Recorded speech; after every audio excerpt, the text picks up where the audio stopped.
What We Do in the Shadows Season 3 has just finished on Hulu, and I'm very happy to say that the show manages to maintain the level that it's gotten me used to, which is extraordinarily high. No joke, I think this may be the funniest comedy show I've seen ever, and it's been consistent for 3 straight seasons so far. If you don't know the premise, it's a spin-off from the 2014 Taika Waititi movie under the same title, which takes the exact same idea, but with different characters, different location, and eventually new plot lines. And the idea is, it's a mockumentary about a bunch of vampires living together as roommates in modern-day New Jersey.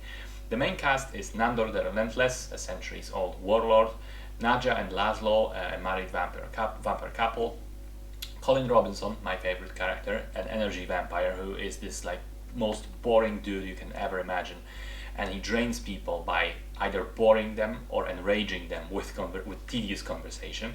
And they're all joined by Guillermo, who is Nandor's familiar, a servant who one day hopes to also be turned into a vampire. And as we learned last season, he's actually a descendant of the Van Helsing family, which makes him a very powerful vampire hunter. In this season, the running storyline focuses on Nandor and Nadja, who become co-leaders of the local vampiric council and have to deal with having substantial power now on the one hand, but also having to perform a number of tiring, boring administrative duties on the other. Meanwhile, Laszlo and Colin mostly fuck around in the background, with Colin trying to find more information about the nature of energy vampires as well as his past, and Laszlo occasionally helping, occasionally just studying his own hijinks. I don't want to spoil any details.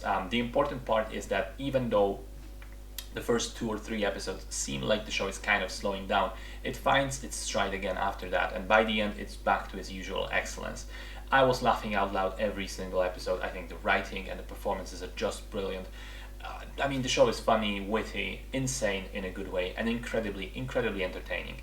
It also has fantastic production design for something that looks like it should be super low budget. There's not much else to say really. If you haven't checked it out, be sure to do so. I think it's perfect.